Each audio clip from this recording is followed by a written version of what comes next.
Empuraan cinema വിവാദമായിട്ട് എപ്പോഴെങ്കിലും നിങ്ങൾ ഈ സ്റ്റേറ്റ്മെൻറ്റിനെ കുറിച്ച് ശ്രദ്ധിച്ചിട്ടുണ്ടോ? ആയിരക്കണക്കിന് പേര് ഒരു സിനിമയുടെ പേരിൽ കലാപത്തിനിറങ്ങി, 60 വണ്ടികൾ കത്തിച്ചു, 30 പോലീസുകാർക്ക് പരിക്കേറ്റു, ഒരാളും മരിച്ചു. പ്രധാനമന്ത്രി നരേന്ദ്രമോദി ഈ സിനിമ തിയേറ്ററിൽ തന്നെ ജനങ്ങളോട് പോയി കാണണമെന്ന് ആവശ്യപ്പെട്ടു. കേരള സ്റ്റോറി, ബസ്തർ, JNU ഇതിൻ്റെ മൂന്നിൻ്റെയും ഡയറക്ടർ ഒരാൾ തന്നെയാണ്. ചർച്ച ചെയ്യാൻ പോകുന്നത് സാധാരണമായിട്ടുള്ള സിനിമകളല്ല, ഇന്ത്യയിൽ ഇറങ്ങിയിട്ടുള്ള സമീപകാലത്ത് ഇറങ്ങിയിട്ടുള്ള രാഷ്ട്രീയ പ്രേരിതമായതും പ്രത്യേകതരം അജണ്ടകളോടും കൂടി ഇറങ്ങിയിട്ടുള്ള സിനിമകളെ പറ്റിയാണ് ഇന്നത്തെ ചർച്ച. The new face of Indian cinema. Empuraan സിനിമയിൽ റീ എഡിറ്റിംഗ് വിവാദം കഴിഞ്ഞപ്പോൾ നിങ്ങൾ എപ്പോഴെങ്കിലും ഇങ്ങനെയൊരു സ്റ്റേറ്റ്മെൻറ്റ് ശ്രദ്ധിച്ചിരുന്നോ? അതായത് സെൻസർ ബോർഡിലെ RSS നോമിനികൾക്ക് വീഴ്ച പറ്റി എന്നുള്ളത്. ഈ രാജ്യത്ത് ഇറങ്ങുന്ന ഓരോ സിനിമയും എങ്ങനെയാണ് തങ്ങളുടെ സ്ഥാപിത താല്പര്യങ്ങൾ സംരക്ഷിക്കേണ്ടതെന്നും ഒരു മാസ് മീഡിയമായിട്ടുള്ള സിനിമയിലൂടെ തങ്ങളുടെ അജണ്ടകൾ നടപ്പിലാക്കേണ്ടതെന്നും നമ്മൾ സാക്ഷ്യം വഹിക്കുന്ന ദിനങ്ങളാണ് കടന്നുപോയിക്കൊണ്ടിരിക്കുന്നത്. വീഡിയോയിലേക്ക് കടക്കും മുമ്പ് ഒരൊറ്റ ചോദ്യം. സിനിമയ്ക്ക് സമൂഹത്തെ അല്ലെങ്കിൽ ഒരു വ്യക്തിയൊക്കെ സ്വാധീനിക്കാൻ കഴിയുമോ ഇല്ലയോ? കഴിയുമെന്ന് തന്നെയാണ് ഉത്തരം. കാരണം ബ്രാഹ്മണീയ നാടകങ്ങൾ കൊണ്ട് അതിൻ്റെ ആശയങ്ങൾ പ്രചരിപ്പിച്ച് ഇന്ന് ഇന്ത്യ ഭരിക്കുന്ന RSS എന്ന സംഘടന, കേരളത്തിൻ്റെ കാര്യം എടുത്തു കഴിഞ്ഞാൽ KPSC എന്ന നാടക സംഘടനയിലൂടെ വിപ്ലവ ആശയങ്ങൾ പ്രചരിപ്പിച്ച് ഇടത് ഗവൺമെൻറ്റാണ് നമ്മൾ ഭരിക്കുന്നത്. എൻ്റെ വ്യക്തിപരമായ കാര്യം എടുത്തു കഴിഞ്ഞാൽ ദ ഗ്രേറ്റ് ഇന്ത്യൻ കിച്ചൺ കണ്ടു കഴിഞ്ഞിട്ട് ഞാൻ കഴിക്കുന്ന എല്ലാ പാത്രവും കഴുകി വയ്ക്കാൻ തുടങ്ങിയിട്ടുള്ള അത് ഞാൻ ഡയറക്ടർ ജിയോ ബേബിയുടെ അടുത്ത് ഞാൻ നേരിട്ട് പറഞ്ഞിട്ടുണ്ട്. താങ്കളുടെ സിനിമ എന്നെ സ്വാധീനിച്ചിട്ടുണ്ട് എന്നുള്ളത്. ഈ പറഞ്ഞ എല്ലാ കലാരൂപങ്ങളുടെയും അഡ്വാൻസ്ഡ് ഫോർമാറ്റാണ് സിനിമ. അപ്പോൾ ഈ ഒരു സിനിമയ്ക്ക് തീർച്ചയായിട്ടും നമ്മുടെ സമൂഹത്തെ സ്വാധീനിക്കാൻ കഴിയും. അപ്പോൾ പറഞ്ഞു വന്നത് ഇന്ത്യൻ സിനിമയുടെ പുതിയ മുഖം. 2019 മോദി പ്രധാനമന്ത്രി ആയിരുന്നപ്പോൾ ഒരു യോഗം വിളിച്ചു. മഹാവീർ ജെയിൻ പ്രൊഡ്യൂസർ മഹാവീർ ജെയിൻ്റെ നേതൃത്വത്തിൽ ഒരു യോഗം വിളിച്ചു. ആ യോഗത്തിൽ ഇങ്ങനെ പറയുകയുണ്ടായി, നമ്മളിനി എടുക്കാൻ പോകുന്ന എല്ലാ സിനിമകളിലും മാക്സിമം ഭാരതീയ മൂല്യങ്ങളും നൈതികതയും സിനിമയിലൂടെ പ്രചരിപ്പിക്കണം എന്നുള്ളത്. അപ്പോൾ ഭാരതീയ മൂല്യങ്ങൾ എന്ന് പറയുമ്പോൾ നമുക്ക് ഉദ്ദേശിക്കാമല്ലോ, മനസ്സിലായല്ലോ. ആ യോഗത്തിൽ അമീർ ഖാൻ, ഷാരൂഖ് ഖാൻ അടക്കം ഏതാണ്ട് ഒരു 24ഓളം സിനിമാ പ്രവർത്തകർ, രൺബീർ സിംഗ്, രൺബീർ കപൂർ അടക്കമുള്ള പ്രൊഡ്യൂസേഴ്സ്, സംവിധായകർ, ആക്ടേഴ്സ് എല്ലാവരും പങ്കെടുക്കുകയുണ്ടായി. ആ യോഗത്തിന് ശേഷം ഒരു പ്രത്യേകതരം അജണ്ടയോടുകൂടി ഇറങ്ങിയ സിനിമകളും അതുമായി ബന്ധപ്പെട്ട് ഉണ്ടായ വിവാദങ്ങളുമാണ് നമ്മൾ ഈ വീഡിയോയിൽ ഇന്ന് ഡിസ്കസ് ചെയ്യുന്നത്. ഇന്ത്യയിൽ ഇറങ്ങുന്ന സിനിമകളും മറ്റ് കലാരൂപങ്ങളും തങ്ങളുടെ അജണ്ടയ്ക്ക് അനുസരിച്ചാക്കാൻ RSSൻ്റെ കീഴിൽ ഏറ്റവും ഒടുവിലായിട്ട് 2024 ഒരു സെല്ല് രൂപീകരിക്കുക വരെ ചെയ്തു. ഈ നിരയിൽ അവസാനമായിട്ട് ഇറങ്ങിയ പടമാണ് ചാവ എന്ന് പറഞ്ഞു കഴിഞ്ഞാൽ സിംഹകുട്ടി എന്നാണ്. ശിവജി മഹാരാജിൻ്റെ പുത്രനെയാണ് സിംഹകുട്ടി എന്ന് ഉദ്ദേശിക്കുന്നത്. ഈ സിനിമ ഇറങ്ങിക്കഴിഞ്ഞതിന് ശേഷമാണ് നാഗ്പൂർ വയലൻസ് ഉണ്ടായത്. നിങ്ങളൊക്കെ ഒരു മാസം മുമ്പ് വരെ പത്രത്തിൽ വായിച്ചു കാണും. നാഗ്പൂർ വയലൻസ് ഔറംഗസേബിൻ്റെ, അതായത് ശിവജിയും ഔറംഗസേബുമാണ് ഈ പറഞ്ഞ മുഗളന്മാരുമാണ് നേരിട്ടുള്ള യുദ്ധങ്ങൾ നടന്നുകൊണ്ടിരുന്നത്. അപ്പോൾ അത് കഴിഞ്ഞതിന് ശേഷം ഈ സിനിമ ഇറങ്ങിക്കഴിഞ്ഞതിന് ശേഷം ഔറംഗസേബിൻ്റെ പ്രതിമ നാഗ്പൂരിൽ നിന്ന് റിമൂവ് ചെയ്യണം എന്ന് പറഞ്ഞുകൊണ്ട് വിശ്വ ഹിന്ദു പരിഷത്തും അതുപോലെ ബജ്രംഗ് ദളും അടങ്ങുന്ന 1000ഓളം ആൾക്കാർ തെരുവിലേക്ക് പ്രതിഷേധമായിട്ട് ഇറങ്ങുകയും ഏതാണ്ട് 60 വാഹനങ്ങൾ പൂർണ്ണമായിട്ട് അഗ്നിക്കിരയാക്കുകയും ഖുറാൻ അതേപോലെ തന്നെ പർദ്ദയൊക്കെ അഗ്നിക്കിരയാക്കുകയും ചെയ്തു. അതേപോലെ തന്നെ 30 പോലീസ് ഏതാണ്ട് പരിക്കേറ്റു. പിന്നെ അതേപോലെ തന്നെ കർഫ്യൂ, 60 കേസ്, അവസാനം ഒരു മനുഷ്യൻ മരിച്ചു പോവുകയും ചെയ്തു. 130 കോടി മുടക്കിയ ഈ പടത്തിൻ്റെ കളക്ഷൻ എന്ന് പറഞ്ഞാൽ ഏറെ വിവാദങ്ങൾക്കൊടുവിലും ഏതാണ്ട് 800 കോടി കളക്ഷനാണ് ഈ പടത്തിന് കിട്ടിയേക്കുന്നത്. അപ്പോൾ ഏറ്റവും രസകരമായിട്ടുള്ളൊരു സംഭവം എന്താണെന്ന് വെച്ച് കഴിഞ്ഞാൽ ഈ വക പടങ്ങളുടെയൊക്കെ മെയിൻ പരിപാടി എന്താണെന്ന് വെച്ച് കഴിഞ്ഞാൽ ഹിസ്റ്റോറിക്കൽ ഇന്നാക്യുറസി, അതായത് ചരിത്രത്തെ വളച്ചൊടിച്ച് അജണ്ടകൾക്ക് അനുസരിച്ചാക്കുക. ഈ പടത്തിൻ്റെ ലാസ്റ്റ് കാണിച്ചിരിക്കുന്നത് ഛത്രപതി ശിവജി മഹാരാജിൻ്റെ നിധി ഒരു കോട്ടയിൽ കുഴിച്ചിട്ടിട്ടുണ്ട് എന്നുള്ളതാണ്. ഈ സിനിമ ഇറങ്ങിക്കഴിഞ്ഞതിന് ശേഷം നാട്ടുകാർ കമ്പിയും കല്ലും തൂമ്പയും കുറുവടിയൊക്കെ ആയിട്ട് വന്നിട്ട് കോട്ടയുടെ പല ഭാഗങ്ങളിലും കുഴിച്ച് നോക്കിക്കൊണ്ടിരിക്കുകയായിരുന്നു. അപ്പോൾ ഒന്ന് ആലോചിച്ച് നോക്കി, നമ്മുടെ സിനിമയൊക്കെ ഈ നാട്ടുകാരെയൊക്കെ നമ്മുടെ സമൂഹത്തെയൊക്കെ എത്രമാത്രം സ്വാധീനിക്കേണ്ടെന്നുള്ളത്. ഈ ഒരു കാര്യത്തിൽ മാത്രമല്ല, ഇത് നോർത്തിലല്ലേ എന്നുള്ളൊരു ചിന്താഗതി ഒന്നും വേണ്ട. അവിടെ അത് പരസ്യമായിട്ട് പ്രവർത്തിക്കുന്നു, ഇവിടെ പലയിടത്തും ഉള്ളയിർക്ക് എമർജൻസി അറിയാലോ. നമ്മുടെ മുൻ പ്രധാനമന്ത്രി ഇന്ദിരാഗാന്ധിനെ ഡിഫെയിം ചെയ്യുക എന്നുള്ളൊരു ഉദ്ദേശത്തോടെ ഇറങ്ങിയ പടമാണ്. ആരാ ഇറക്കിയെന്നൊക്കെ നിങ്ങൾക്ക് എല്ലാവർക്കും അറിയാം. MP, അതായത് മണ്ഡ്യയുടെ MP BJPനെ പ്രതിനിധീകരിക്കുന്ന കങ്കണ റാവത്ത് അഭിനയിച്ച്, കങ്കണ റാവത്ത് പ്രൊഡ്യൂസ് ചെയ്ത്, കങ്കണ റാവത്ത് സംവിധാനം ചെയ്ത് ഇറക്കിയ പടമാണ് 2025. ബഡ്ജറ്റ് 60 കോടിയായിരുന്നു, കിട്ടിയതാകെ 22 കോടി. അപ്പോൾ പറഞ്ഞ പോലെ ഇന്ദിരാഗാന്ധിനെ ഡിഫെയിം ചെയ്യുക എന്നുള്ളതായിരുന്നു ഉദ്ദേശം. അതേപോലെ തന്നെ എമർജൻസി കാലഘട്ടം എന്നുള്ളത് ഏറ്റവും അബദ്ധമായൊരു തീരുമാനമാണെന്നുള്ളത് ചിത്രീകരിക്കുക, അതൊക്കെയായിരുന്നു ഉദ്ദേശം. സിഖ് കമ്മ്യൂണിറ്റീനെ ഇത് അപമാനിക്കുന്നു എന്ന് പറഞ്ഞിട്ട് സിഖ് കമ്മ്യൂണിറ്റിക്കാർ കൊണ്ടുപോയിട്ട് കേസ് കൊടുത്തു. അതേപോലെ തന്നെ പഞ്ചാബിൽ ഒരു തിയേറ്ററിനും ഈ ചിത്രത്തിന് പ്രദർശനാനുമതി കൊടുത്തില്ല. അതേപോലെ തന്നെ അകാലിദൾ ശിരോമണി അകാലിദൾ എന്ന് പറഞ്ഞ പാർട്ടി അറിയാലോ, അകാലികൾ CBFCക്ക് സെൻട്രൽ ബോർഡ് ഓഫ് ഫിലിം സർട്ടിഫിക്കേഷന് നോട്ടീസ് അയക്കുകയും ചെയ്തു. അതേപോലെ തന്നെ പല സിഖ് സംഘടനകളും ഈ പടം ബാൻ ചെയ്യണമെന്ന് ആവശ്യപ്പെട്ട് മുന്നോട്ട് വന്നു. അങ്ങനെ ഒട്ടേറെ വിവാദങ്ങൾ ഈ പടത്തിൻ്റെ പേരിലുണ്ടായി. 2025 ഇറങ്ങിയ മറ്റൊരു പടമാണ് കേദാർ സംവിധാനം ചെയ്ത മാച്ച് ഫിക്സിംഗ്. അതായത് 26/11 അറ്റാക്കിൽ പാകിസ്ഥാൻ്റെ സാര സംഘടനയായ ഇൻ്റർ സർവീസ് ഇൻ്റലിജൻസും ഹൈക്കമാൻഡും എങ്ങനെ ഇൻഫ്ലുവൻസ് ചെലുത്തി എന്നുള്ളതാണ് ഈ പടത്തിൻ്റെ ആധാരം. അതങ്ങനെ തന്നെ ആയിരിക്കാം. പക്ഷേ അതിൽ വേറൊരു കാര്യം കൂടിയുണ്ട്. 2006 മലിഗോൺ സ്ഫോടന കേസിൽ സോണിയാഗാന്ധിനെ ഡിഫെയിം ചെയ്തുകൊണ്ടാണ് ഈ സിനിമയിൽ കാണിച്ചിരിക്കുന്നത്. അതുപോലെ തന്നെ വേറൊരു വിവാദമുണ്ട്. മുസ്ലിങ്ങളെ അവമാനിക്കുകയാണ് ഈ പടം എന്ന് പറഞ്ഞുകൊണ്ട് ബോംബെ ഹൈക്കോടതിയിൽ ഒരു ഹർജി ഫയൽ ചെയ്തിരുന്നു ഈ പടത്തിൻ്റെ റിലീസ് തടയാൻ വേണ്ടിയിട്ട്. കാര്യമൊന്നും ഉണ്ടായില്ല, ഹർജി തള്ളിക്കളഞ്ഞു. അതേപോലെ തന്നെ അടുത്ത പടം എന്ന് പറഞ്ഞാൽ 2024 സംവിധാനം ചെയ്ത ധീരജ് ശർമ്മ സംവിധാനം ചെയ്ത പടമാണ് സബർമതി റിപ്പോർട്ടിനെ കുറിച്ച് നിങ്ങൾ ഏറ്റവും കൂടുതൽ കേട്ടിട്ടുണ്ടാവുക ഇപ്പോൾ എമ്പുരാൻ്റെ വിവാദം വന്നു കഴിഞ്ഞപ്പോഴാണ്. അതായത് എമ്പുരാൻ്റെ സിനിമയുടെ ബദലായിട്ട് സബർമതി ഇവിടെ കേരളത്തിൽ പ്രദർശിപ്പിക്കും, വീണ്ടും റിലീസ് ചെയ്യും എന്നുള്ള കാര്യമാണ് ഇവിടെ ചർച്ച ചെയ്തുകൊണ്ടിരുന്നത്. അപ്പോൾ അത് April 7 ഇവിടെ തിരുവനന്തപുരത്ത് പ്രദർശിപ്പിക്കുകയും ചെയ്തു. ഇപ്പോൾ പ്രദർശിപ്പിക്കണ്ടോ എന്ന് എനിക്കറിയില്ല. UP ആൻഡ് MP ഉത്തർപ്രദേശിലും മധ്യപ്രദേശിലും ഈ സിനിമ ടാക്സ് ഫ്രീ ആയിട്ട് അനൗൺസ് ചെയ്തിരുന്നു.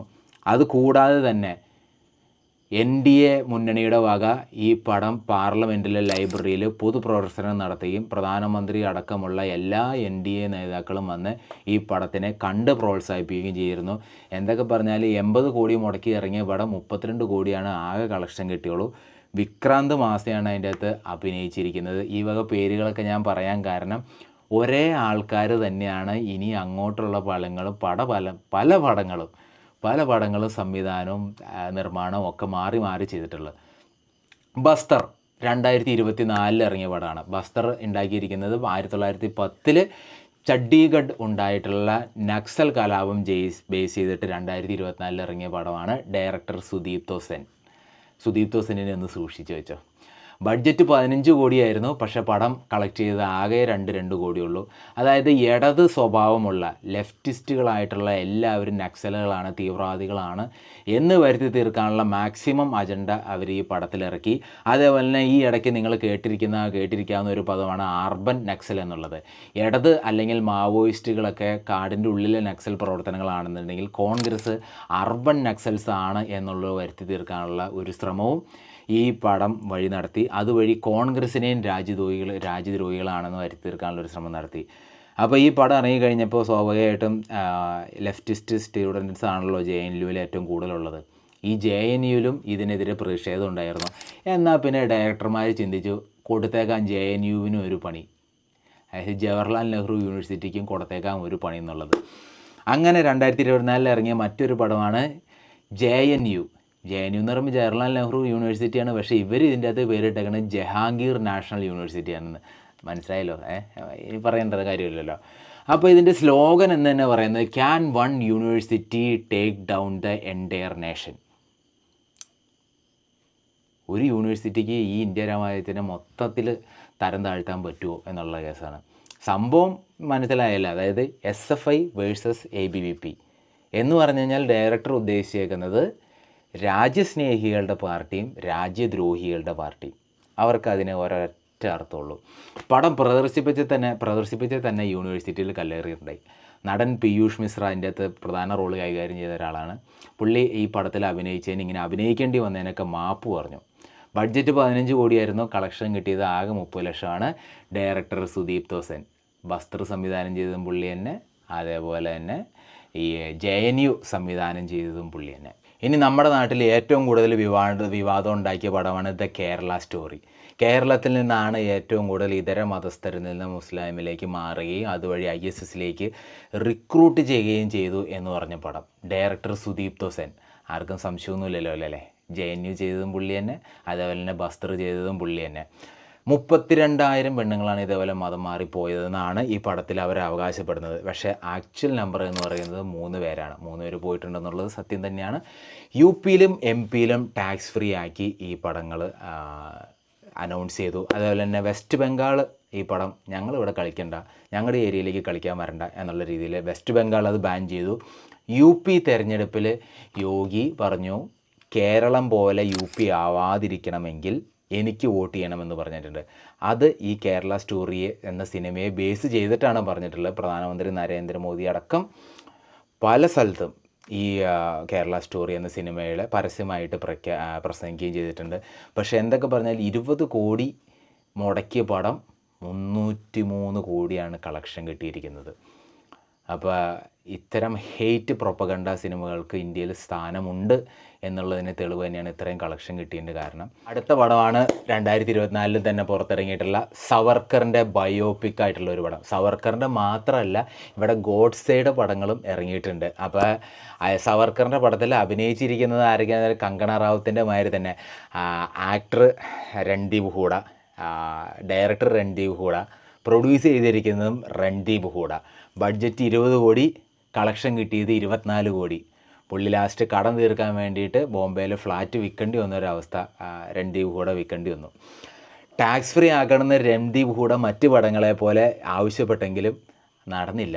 എന്താണെന്നറിയില്ല, എല്ലാത്തിനും ടാക്സ് ഫ്രീ ആക്കാൻ പറ്റില്ലാത്തതുകൊണ്ടാണോ എന്നറിയില്ല. സവർക്കറാണ് സുഭാഷ് ചന്ദ്രബോസിനും ഭഗത് സിംഗിനും ഒക്കെ സ്വാതന്ത്ര്യ സമര പോരാട്ടത്തിന് ഇറങ്ങാൻ വേണ്ടി പ്രചോദനമായത് എന്നുള്ള രീതിയിലാണ് ഈ പടത്തിൽ പറഞ്ഞു വയ്ക്കുന്നത്. ഹിസ്റ്റോറിക്കൽ ഇന്നാക്യുറസി സ്വാഭാവികം.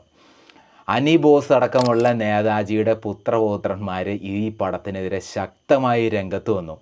പക്ഷേ ഈ പടം IFFI, അതായത് Indian film festival international Indian film festival of India, അതിൽ കളിക്കുകയും ഇതേപോലുള്ള അജണ്ട പടങ്ങൾക്ക് എല്ലാ വർഷത്തെ IFFIയിലും ഓപ്പണിങ് ഈ പടങ്ങളാണ് കൊടുത്തേക്കുന്നത്. അതിൽ ജൂറി ഹെഡായിട്ടുള്ള ഈ പടം പ്രദർശിപ്പിച്ചപ്പോൾ ജൂറി ഹെഡായിട്ടുള്ള ഇസ്രായേലി ഡയറക്ടർ നദാവ് ലാപ്പിഡ് ഇതൊരു അജണ്ട പ്രൊപ്പഗണ്ട പടമാണെന്ന്, ഇതിൽ തന്നെ ഏറ്റവും വൾഗറായിട്ടുള്ള പടമാണെന്ന് ഇതിനൊക്കെ വിളിച്ച് പുള്ളി പണി നിർത്തിപ്പോയി. ഇനി അടുത്ത പടമാണ് 2019 ഇറങ്ങിയിട്ടുള്ള 72 ഹൂറി എന്നുള്ളത്, അതായത് 72 ഹൂറി. പടം പേര് മനസ്സിലാക്കുമ്പോൾ നിങ്ങൾക്ക് അറിയാലോ ഇതൊക്കെ ആരെയാണ് ഉദ്ദേശിക്കുന്നത് എന്നുള്ളത്. 2019 ഇറങ്ങിയിട്ടുള്ള പടത്തിൽ സഞ്ജയ് പർവ ആണ് ഇത് സംവിധാനം ചെയ്തിട്ടുള്ളത്. ബഡ്ജറ്റ് എത്രയാണെന്ന് നമുക്കറിയില്ല. എന്തായാലും കളക്ഷൻ കിട്ടിയത് ആകെ 1.5 കോടിയേ ഉള്ളൂ. അപ്പോൾ ഈ പടം പറയുന്നത് 72 ഹൂറികളെ സ്വർഗത്തിൽ കിട്ടുമെന്ന് പറഞ്ഞിട്ട് ഇന്ത്യ ഗേറ്റിൽ സൂയിസൈഡ് ബോംബ് ചെയ്യാൻ പോകുന്ന 2 ചെറുപ്പക്കാരുടെ ആധാരമാക്കിയുള്ള ഒരു കഥയാണ്. ഈ പടത്തിനും IFFI 2019 ഓപ്പണിംഗ് കിട്ടി. അതുപോലെ ഈ പടത്തിന് ICF, അതായത് ICF UNESCO Gandhi medal for peace, ഈ പടത്തിന് സമാധാനത്തിനുള്ള പ്രൊമോട്ടിംഗ് പീസ്, ഈ സമാധാനത്തിന് വേണ്ടി പരിശ്രമിച്ചു എന്നുള്ള ലെവലിൽ ഈ ഗാന്ധിജിയുടെ പേരിലുള്ള അവാർഡ് വരെ ഈ പടത്തിന് കൊടുത്തു. പിന്നീട് രാജ്യത്തെ ആകെ പിടിച്ചു കുലുക്കിയ അടുത്ത സംഭവമാണ് ആർട്ടിക്കിൾ 370 എന്ന് പറയുന്നത്. ടെററിസ്റ്റ് അറ്റാക്കിന് ശേഷം ആർട്ടിക്കിൾ 370 പിൻവലിക്കാൻ വേണ്ടി കേന്ദ്രം 2 ഇൻ്റലിജൻസ് ഉദ്യോഗസ്ഥരെ ഏർപ്പെടുത്തുന്നതാണ് ഈ കഥയുടെ ആധാരം എന്ന് പറയുന്നത്. നമ്മുടെ മലയാളിയായിട്ടുള്ള പ്രിയാമണി ഇതിൻ്റെ അകത്ത് അഭിനയിച്ചിട്ടുണ്ട്. അതുപോലെ തന്നെ പ്രൊഡ്യൂസ് ചെയ്തിരിക്കുന്നത് റിലയൻസിൻ്റെ ജിയോ സ്റ്റുഡിയോസാണ്. 20 കോടി ബഡ്ജറ്റ് ഇട്ട പടത്തിന് 110 കോടി കളക്ഷൻ കിട്ടി. ഈ പടം കംപ്ലീറ്റ്ലി വൺ സൈഡഡ് നറേറ്റീവാണ് കേട്ടോ. അതായത് ഒരു പക്ഷം ആൾക്കാരെ മാത്രം കേന്ദ്രീകരിച്ച് തന്നെ മറ്റേ പക്ഷത്തിലുള്ള ആൾക്കാരെ അവർ കെയർ ചെയ്യുന്ന പോലുമില്ല. മോദി ഈ പടം ജനങ്ങൾ തിയേറ്ററിൽ കാണണം, നമ്മുടെ പ്രധാനമന്ത്രി ഈ പടം ജനങ്ങൾ തിയേറ്ററിൽ കാണണം എന്ന് പല സ്ഥലത്തും പോയി ആഹ്വാനം ചെയ്തു. സ്വാഭാവികമായിട്ടും MP ആൻഡ് ഛത്തീസ്ഗഡ് ഈ പടം ടാക്സ് ഫ്രീ ആയിട്ട് അനൗൺസ് ചെയ്തു. ദ ആക്സിഡൻ്റൽ പ്രൈം മിനിസ്റ്റർ 2019 ഇറങ്ങിയ പടമാണ് the accidental prime minister. Accidental prime minister എന്ന് പറഞ്ഞപ്പോൾ തന്നെ മനസ്സിലായല്ലോ അവരാരെയാണ് ടാർഗറ്റ് ചെയ്യുന്നത്. മൻമോഹൻ സിംഗ് ആക്സിഡൻ്റൽ ആയിട്ടാണ് പ്രൈം മിനിസ്റ്റർ ആയതെന്നാണ് ഈ സിനിമ സ്ഥാപിക്കാൻ ശ്രമിക്കുന്നത്. മൻമോഹൻ സിംഗിനെ വീക്ക് പി എം എന്നും അതേപോലെ തന്നെ പപ്പറ്റ് പി എം എന്നും അതേപോലെ തന്നെ രാഹുൽ ഗാന്ധിയെ പപ്പു എന്നും സോണിയാഗാന്ധിയെ ദ കാൽക്കുലേറ്റിംഗ് ലേഡി എന്നും വിളിച്ച് അധിക്ഷേപിക്കാൻ ഈ സിനിമ മാക്സിമം ശ്രമിച്ചിട്ടുണ്ട്. അനുപം ഖേറാണ് ഈ സിനിമയിൽ പ്രധാനമന്ത്രി മൻമോഹൻ സിംഗ് ആയിട്ട് അഭിനയിച്ചിരിക്കുന്നത്. മൻമോഹൻ സിംഗ് മരിച്ചു കഴിഞ്ഞപ്പോൾ അനുപം ഖേർ അനുശോചന കുറിപ്പ് രേഖപ്പെടുത്തിയതിൻ്റെ താഴെ വന്നിട്ട് നാട്ടുകാരുടെ പൊങ്കാലയായിരുന്നു. കാരണം നിങ്ങൾക്ക് അല്പമെങ്കിലും ഉളുപ്പുണ്ടായിരുന്നെങ്കിൽ ആ മനുഷ്യനെ നിങ്ങൾ ഈ സിനിമയിൽ അഭിനയിച്ച് ഇതേപോലെ മോശമായി ചിത്രീകരിക്കില്ലായിരുന്നു. എന്നിട്ട് നിങ്ങളിപ്പോൾ അനുശോചന കുറിപ്പായിട്ട് വന്നിരിക്കുകയാണോ എന്നൊക്കെ ഉള്ള ഒരുപാട് ട്വീറ്റുകളാണ് സമൂഹ മാധ്യമ കുറിപ്പിലൂടെ വന്ന്. അടുത്ത പടം രാസാക്കാർ ദ സൈലൻറ്റ് ജീനിയോസൈഡ്, അതായത് ജീനിയോസൈഡ് എന്ന് പറയുന്ന വംശഹത്യ. 1948 ദ പോസ്റ്റ് ഇൻഡിപെൻഡൻസ് ഇയറിൽ നൈസാമിൻ്റെ പട്ടാളം, അതായത് നൈസാമിൻ്റെ മതപട്ടാളം ഹൈദരാബാദിലുള്ള ഹിന്ദുക്കളെ നിർബന്ധിതമായി മതപരിവർത്തനം നടത്തുകയും മതപരിവർത്തനം നടത്താൻ തയ്യാറാവാത്തവരെ കൊല്ലുകയും ചെയ്തത് ഇതിവൃത്തമാക്കി ഉണ്ടാക്കിയ സിനിമയാണ്. ഈ പടം ഇറങ്ങിക്കഴിഞ്ഞ് കഴിഞ്ഞാൽ ഹിന്ദു മുസ്ലിം വികാരങ്ങൾ വ്രണപ്പെടും എന്നുള്ള രീതിയിൽ അതിൻ്റെ ഹർജി പോവുകയുണ്ടായി. പക്ഷേ ആ ഹർജി ഹൈദരാബാദ് ഹൈക്കോടതി തള്ളി, തെലങ്കാന ഹൈക്കോടതി തള്ളി. സ്വാഭാവികമാണ്. 40 കോടി മുടക്കിയ പടത്തിന് ആകെ കിട്ടിയത് 4 കോടിയാണ് കളക്ഷൻ. ഏറ്റവും രസമതല്ല, ഈ പടത്തിൻ്റെ പ്രൊഡ്യൂസർ എന്ന് പറയുന്നത് ഗുഡ്ഡൂർ നാരായണ റെഡ്ഡി. അതാരാണെന്ന് വെച്ചാൽ ആ സ്റ്റേറ്റിലെ തെലങ്കാനയിലെ BJPയുടെ വൺ ഓഫ് ദി ബിഗ്ഗസ്റ്റ് നേതാവാണ് ഈ പടത്തിൻ്റെ പ്രൊഡ്യൂസർ. ഈ പടം ഇറങ്ങിക്കഴിഞ്ഞതിന് ശേഷം നാരായണ റെഡ്ഡിക്കും അതേപോലെ തന്നെ ഈ പടത്തിൻ്റെ ഡയറക്ടർക്കും സെൻട്രൽ സെക്യൂരിറ്റി ഏർപ്പെടുത്തേണ്ട ഒരു അവസ്ഥയിലേക്ക് വന്നു കാര്യങ്ങൾ. ഗാന്ധി വേഴ്സസ് ഗോഡ്സെ, വധശ്രമം അതിജീവിക്കുന്ന ഗാന്ധി, ഫിക്ഷണൽ മൂവിയാണ് കേട്ടോ. അപ്പോൾ ഗോഡ്സെ ഗാന്ധിനെ കൊല്ലാൻ ശ്രമിക്കുകയും ആ വധശ്രമത്തെ ഗാന്ധി അതിജീവിക്കുകയും ശേഷം ഗോഡ്സെയും ഗാന്ധിയും ഒരു ജയിലറിൽ വെച്ച് കണ്ടുമുട്ടുകയും ചെയ്യുന്നതാണ്. അവർ തമ്മിലുണ്ടാകുന്ന സംഭാഷണങ്ങളുമാണ് സിനിമയുടെ ഇതിവൃത്തം. ഇത് ഹിസ്റ്റോറിക്കൽ ഇന്നാക്യുറസിയൊക്കെ പോയി, ഇപ്പോൾ ഫിക്ഷണലാണ്, കംപ്ലീറ്റ് ഫിക്ഷണൽ. ഗാന്ധിജി വധശ്രമത്തെ അതിജീവിച്ചു.